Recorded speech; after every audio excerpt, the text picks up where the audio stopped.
complacent. Yeah, it was really old. Okay. It was just in a bag in the garage. So I've got that recording now. I'll close that. I took it to McKay's once. You used to go to Lutheran You can have a replacement. Mine used to have a few things replaced. I think Mum has too. They've got a bowl with a silver service. You know, she had that replaced. Where did you get Everyone's that? on it. Thank you for coming, everyone. It's coming on to 10 past, so we might make a start.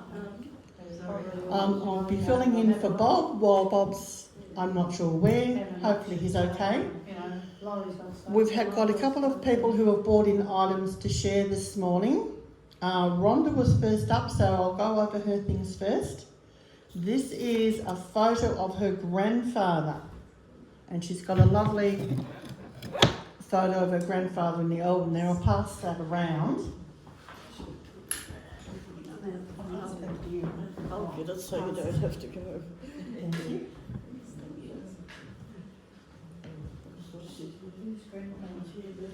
So this is Rhonda Coffey's grandfather.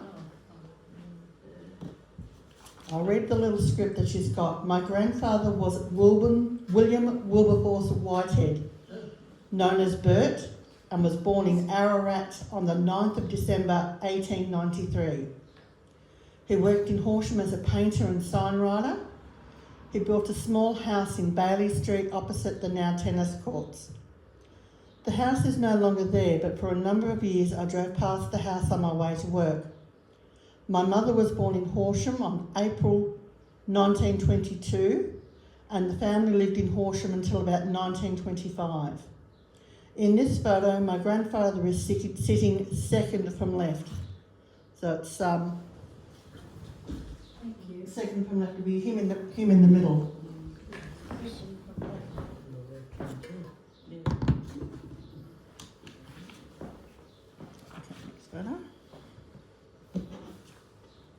Bert and our grandmother, Irene Myrtle Jampen, were married at Scott's Church on the 29th of March 1921.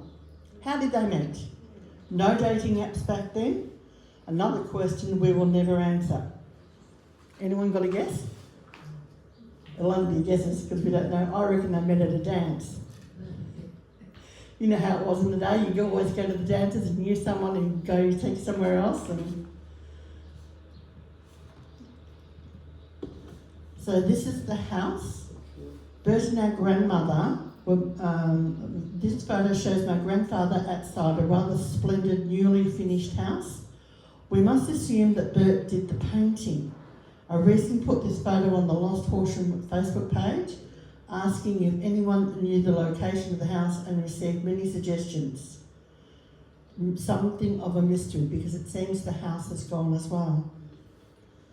I thought it was in Glebe Street, but someone else thought it was knocked down when Coles moved. It was in the area, knocked down when Coles built. The next photo.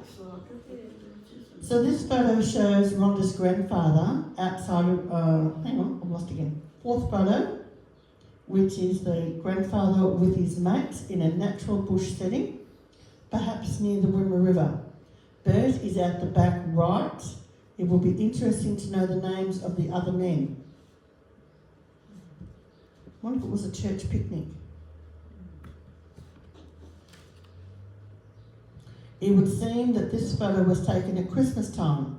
My mother is sitting between her two grandfathers. From the beverage of choice, I can tell that Irene's father is on the left. He was Charles Jampen. His Swiss parents came to Australia in the 1860s to work in the wine industry, and he's drinking what looks like red wine. Henry Whitehead appears to be enjoying a bitter ale, perhaps a Ballarat Bertie. Incidentally, our mother was largely a non-drinker most of her life. That's cute.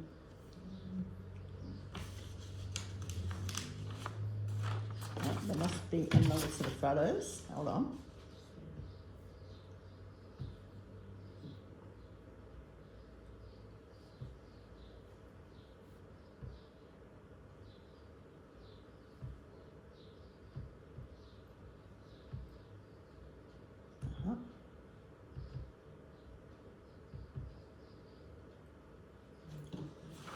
Okay, so this is Rhonda's great-grand... Well, doesn't that photo... Hang on, where's that one?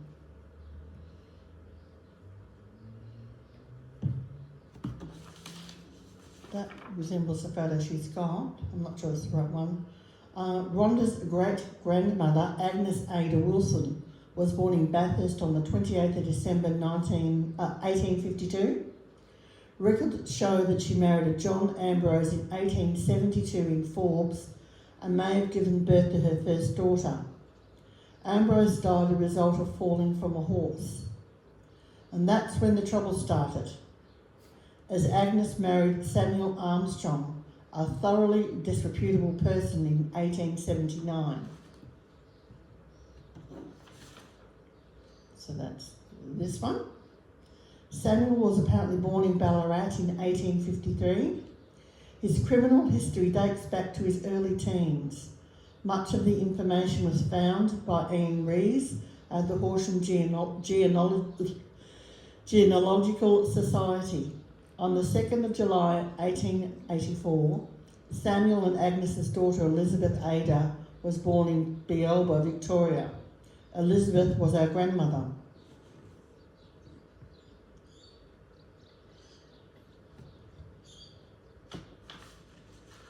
In 1884 in Bielba, he was accused of stealing a horse.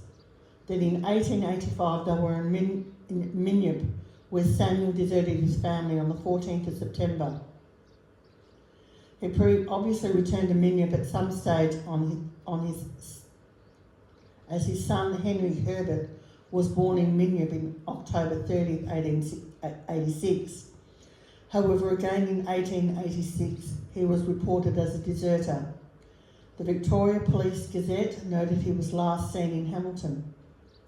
It was interesting to note that the person who made the official notification of the birth of Henry Herbert in Minyip was a Mrs. Nunn, who ran a private hospital in Minyip. She was Horsham Dr. John Nunn's grandmother. It seems that Agnes had met up with Albert Falk, who may have been a debt collector. He possibly was related to the Salinger of Great Western. He and Ada moved to Ararat, and Ada had two daughters, Lily in 1893 and Ethel in 1895. Both daughters died. Agnes died in Ballarat in 1904.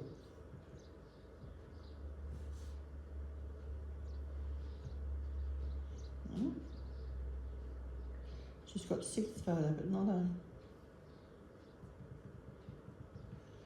No, that's all the photos she's got. But that wasn't the last of Samuel Armstrong, as reported in the Horsham Times on Tuesday, 30th September 1913, reports that Samuel stole a travelling rug from Langlands in Darlett Street. A 3-month sentence of hard labour was imposed. Further research suggests that Samuel possibly died in Rockhampton in Queensland in 1935. Do we feel sorry for him? No, but Agnes certainly had a sad life. Another twist to our father's side was discovering that Agnes Ada's great-grandmother, our great-great-great-grandmother, was a convict sent out to Australia with her infant daughter in 1812. And you'll actually hear about Sarah's story in our book of the Writing for Fun stories. Rhonda's written a story about Sarah and how Sarah came out to Australia and how it changed her life. So look out for that coming soon. Did anybody get a sample of the Writing for Fun stories? I've got samples somewhere, if you would like one. All right, who would like to do the next one? I've got, do you want to do your little cup and plate? I've got some You've got one? paintings. If you... Yep.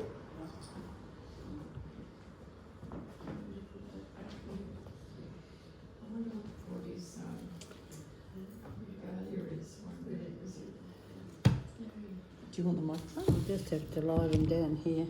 That's all right. There's one back. That's the one you sent round. Yes, that's right, grandfather. She doesn't know what the uniform is that he's wearing, but apparently it's not from the Masonic Temple. So, No. do you want the microphone, or I can have the iPad and go round? Oh, I have to use the microphone? I don't think I'll use the microphone. You can write. Okay, I'll turn it off so batteries. I'm Jan Pearson, for those that most of you know me. I brought along 3 paintings that are very special to me, and they have a history. I'm going to say they're very different paintings, and 2 of the artists I knew very well. This is the first one. This is Travis Weber. They're all local. If you call, I think Travis Weber was born in Stawell. I'll just read this, it'll be easier.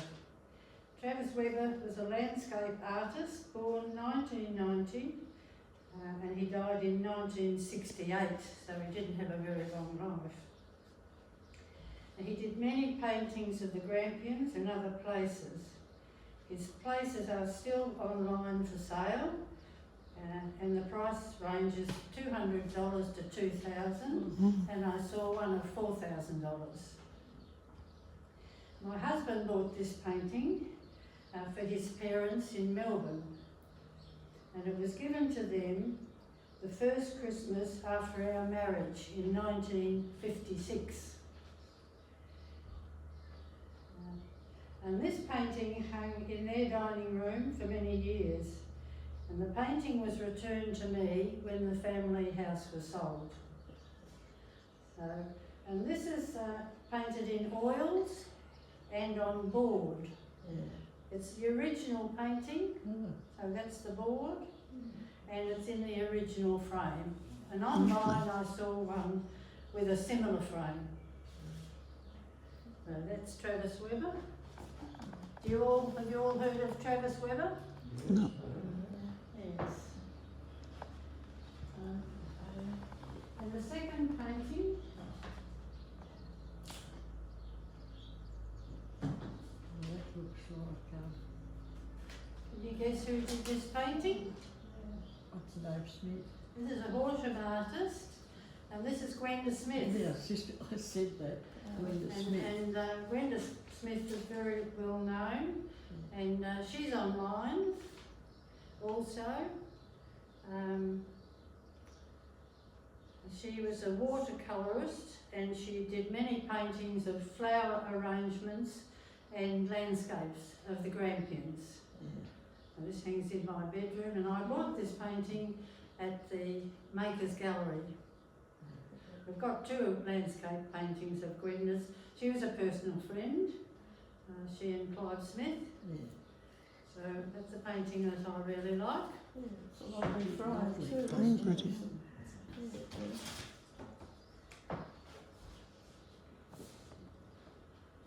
And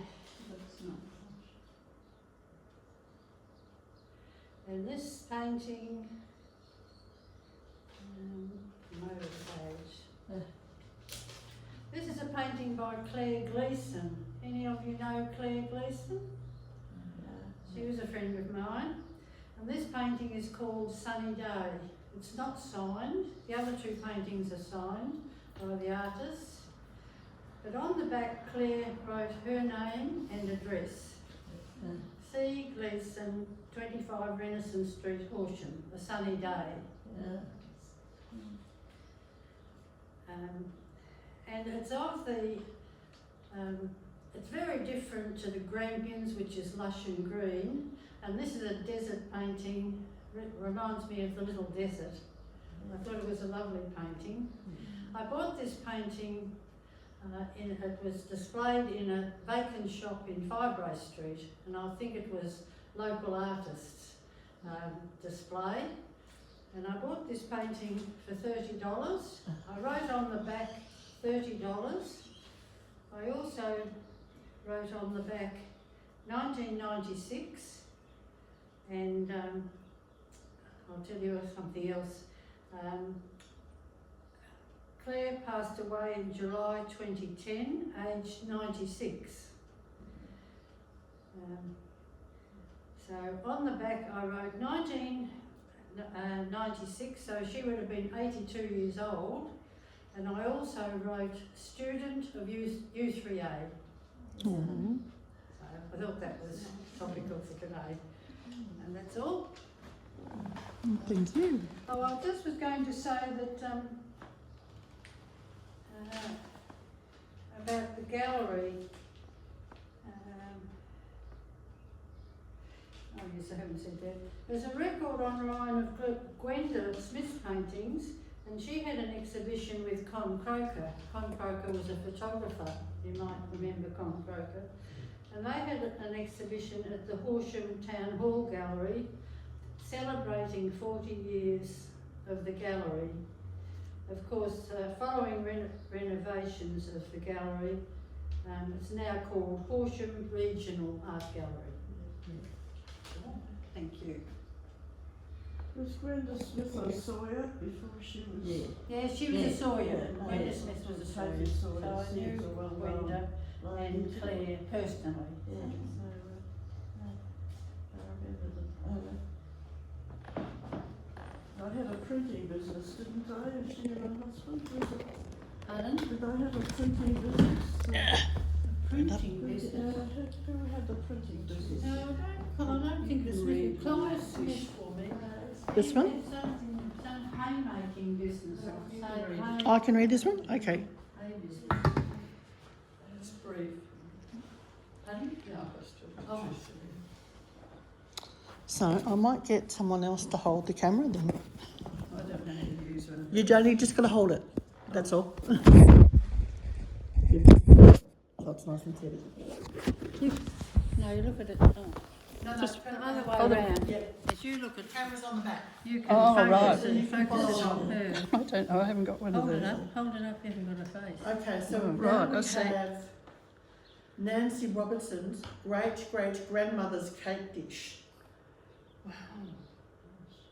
My great-great-grandfather Carl Schmidt married in 1859 to Maria Klaus. Close, and perhaps this was a wedding present. That is beautiful. Are there any marks on the bottom of it? It's just fallen off, so. Beautiful. No, there's no. Oh yes, there is a maker's mark on the bottom. And it's just. Do you want me to pass it around so people can have a Yeah, look? they can have a look at it. Sorry, I cleaned it. Thank you. Were you having a say? Oh, She wants this. Did you do your bit? They're beautiful. Do you want this, Trish? Trish? Yeah, Is it just a, Thanks for that. Yeah, well, that would be Dorothy Lampard's. This would be Dorothy Lampard's great grandmother too. Oh, sorry. these are just a couple of things which I have at home, and I brought them because they're like me, they're very old. This is 1911. My father, who would have been 6 years old at that time, went to the Horsham show, and apparently there was somebody there who was engraving on little cups or whatever I think you wanted him to engrave on. So it's got written on a souvenir from Horsham show 1911, and Norman, who was my father. He was born in 1905, so in 1911 he would have been 6 years old. And we've had that sitting around ever since, and so far it's avoided being broken, which was pretty good. And this is a football record of the Victorian Football League, as it was called then. It's dated April 27th, 1912. It's in very good order, and I'll tell you why it's in such good order. I can't tell you why I've got it.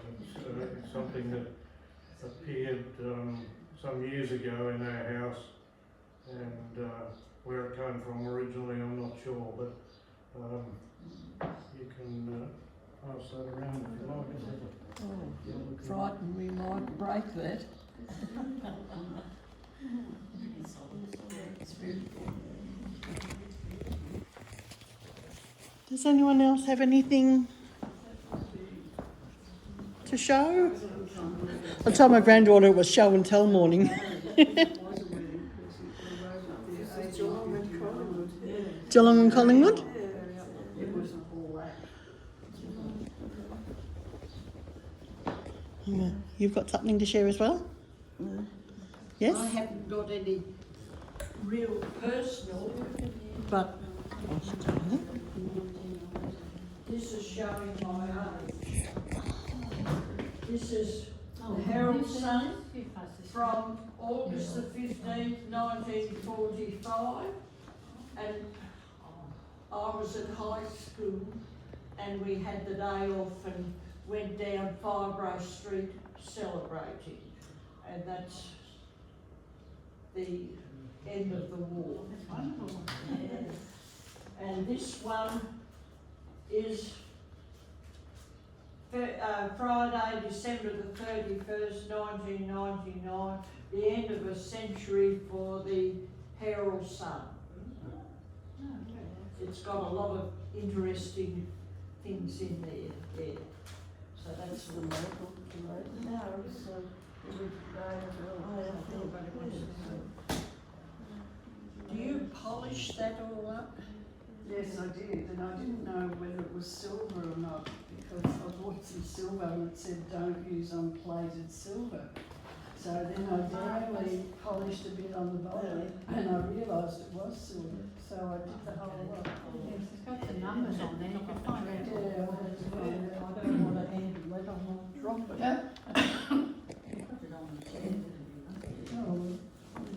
Nancy, can I give you that too? Anyone else got anything else to share? No? I have got a little story about my husband. Okay. Karen would probably be interested in this too. You have to stand up so we can hear. Oh, it's the AFL.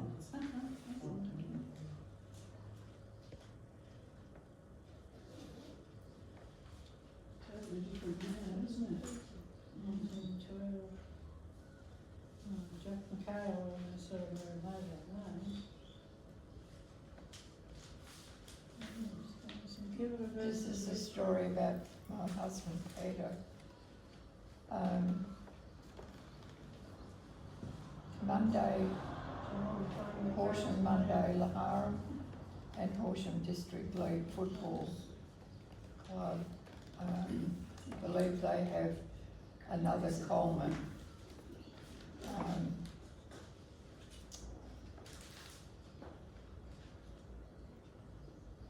He is 15-year-old Peter Coombe, son of Merino Grace, which I don't know if that was right, against Haven on Saturday. Peter kicked 9 goals shot and played the best game of all. But of course, before he went to footy, his mum said to him, "You're not to play footy because you're too young." Well, of course, he gets there and everybody must have said, "Come on, let's go." So he kicked 9 goals, and this story was in the Sun. So that was just a little story about him. So he went on and had a great football career. And who did he play for in Horsham?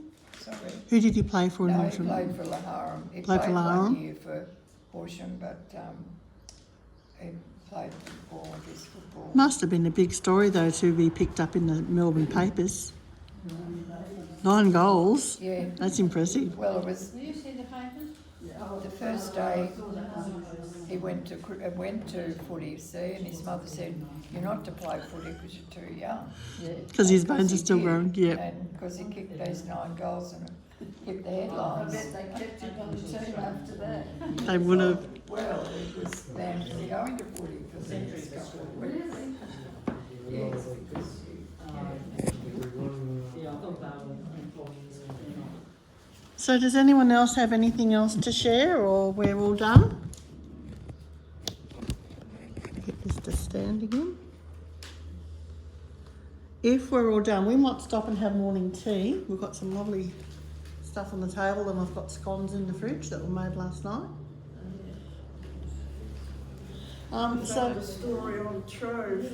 Pardon? I found a story on Trove. Yes. 1924. I always wondered what happened to my mother's uncle, and he drowned in a dam out at near Clontong in 1924, and there was a coroner's report about it, and it was very interesting. But it was quite a story that he got very sick and didn't have enough money to get back to Melbourne, where he came from, and some people at Clontong helped him, but then they found his body in a dam just out there about 7 miles from Horsham. So we'd always wondered about him, and only found it a few weeks ago. So what was it, misadventure, or Pardon? was it a misadventure that he died, or what happened? Oh, they said it was starvation.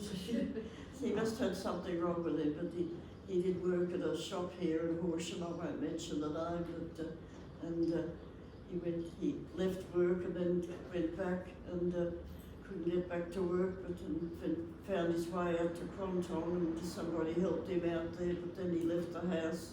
He was incoherent and left the house, and a driver found his body in a dam just a few days the next day. So it closed a sort of book for me, because I've been wondering what happened to him.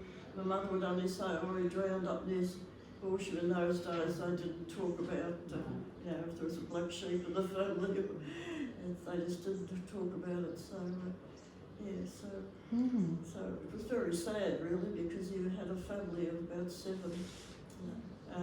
brothers and sisters. So anyway, there was a coroner's report, but it was amazing how they wrote up things in those days, the detail in the papers, and I just put in I think the Horsham paper about the date, and it come up. So it's Trove. It's amazing. Trove is amazing. You don't get that in the papers nowadays. So. No, and Trove, you can access that online. Yeah, it was on. I just found it on my phone, but was that his surname? Pardon? Was that his surname or his Christian name?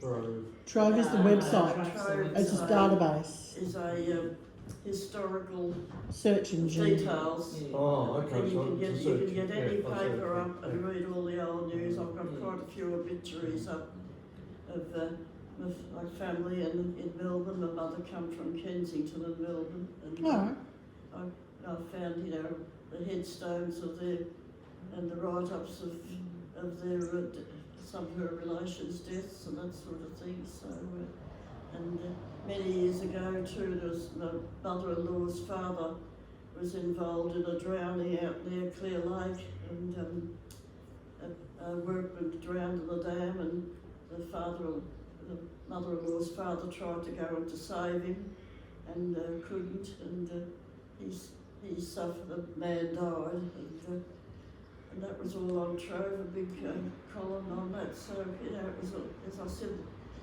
the way things were written up in those days were very detailed and very interesting. So you can get a lot of information on those. So. Do you watch YouTube at all? Pardon? Do you watch YouTube at all? I'm sorry, I'm YouTube. YouTube. No, I don't. There's a man on YouTube, and what he does is he goes around to his local cemetery, and he finds all the old graves from the 1800s or the early 1920s, and then he goes home and does a little story on that person's life, and that's really interesting. Well, this uncle's buried in the Church of England part of the Horsham Cemetery. I haven't been there, so I don't know whether he's got a named grave or not. He might not be, I don't know. So. Some very interesting gravestones in the Horsham Cemetery. I used to like walking around there as a kid. Alright. So do we have any more stories to share, or shall we have morning tea?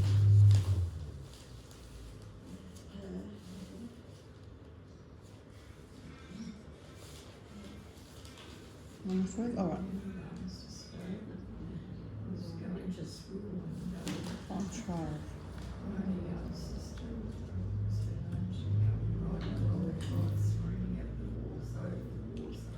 When we left high school, we went down Gibbrell Road and got into Fireborough Street and jumping around, yeah.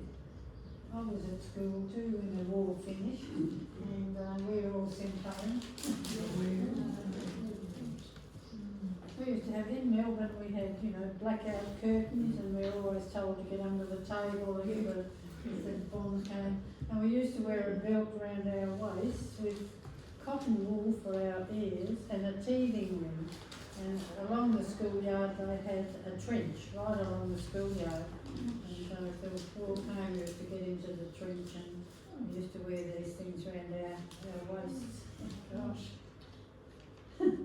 My father was a First World War soldier, and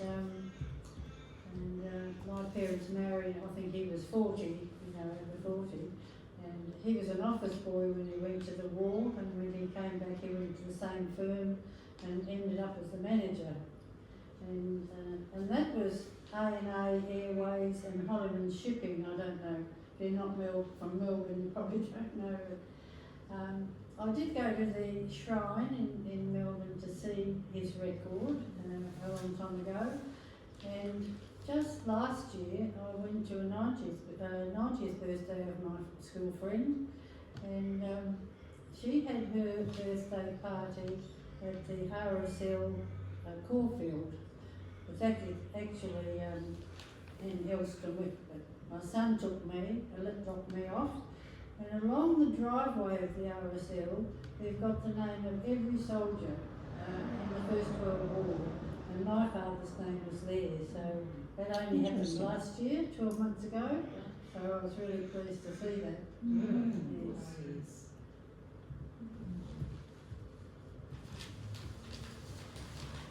So time moves on, and I was married very young in 1956. I didn't expect you to all work it out, but I'm going to be 90 next Sunday.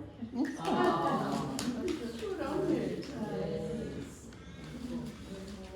I've really loved Horsham. You know, it's been wonderful, wonderful marriage and wonderful life. Have you been in Horsham? 1956.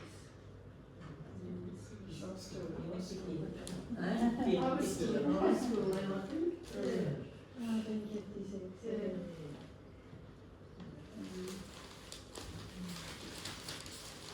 I've got letters at home that were written to Mum from two uncles, like Uncle Roy Jones and Max Grant, you know, both sides.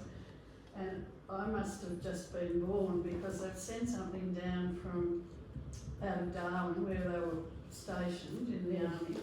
And Uncle Max has started writing, that's Max Grant, Mum's brother.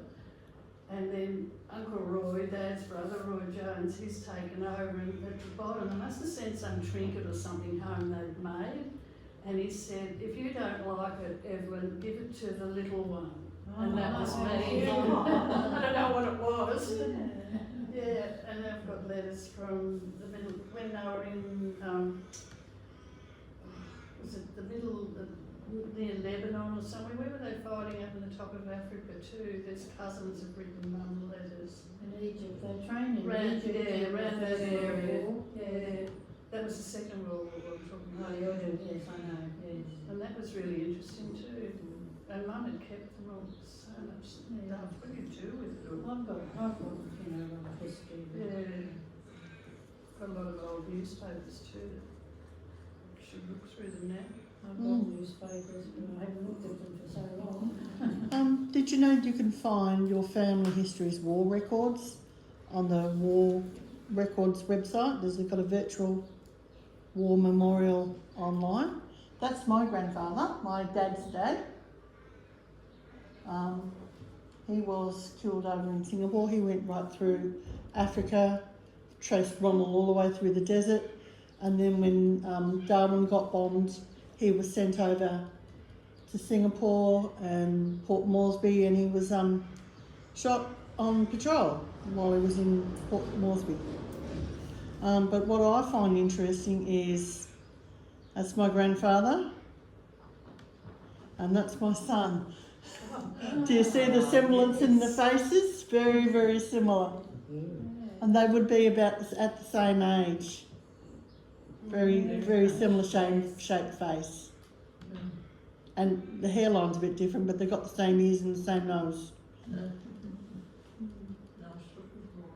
He is a very nice looking boy. And he's single, if anybody knows someone. He is single.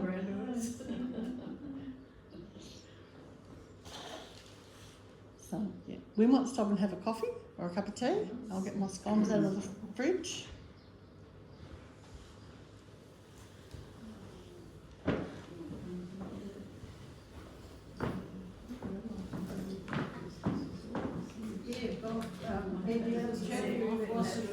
He's alright, she had family homes in Friday. No, I've had no word from him. It's unusual for him. It is. I'll give him a call in a minute. Well, I think Yeah, see what's going on. Lord of French rang me to say that Gordon had a bit of a turn last night that they wouldn't be coming. My dad had to put toothpicks in Oh, he was shocking. He had a black face. Oh, he was naughty. He got up on the... He got up on that black table there. They got the clock down to change the time. And then when he went to step down, he missed his footing and down he went and blind man and up. He had a black face. Oh, he was in a bad It way. was a mess.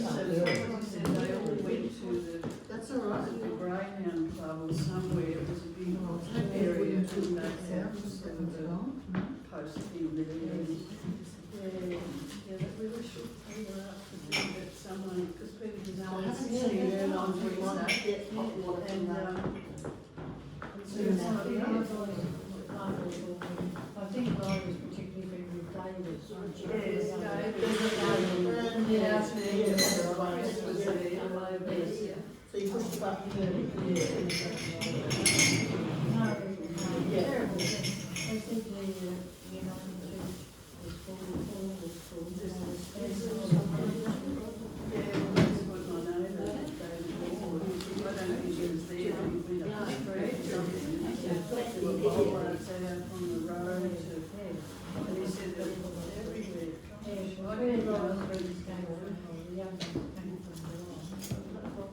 I saw him.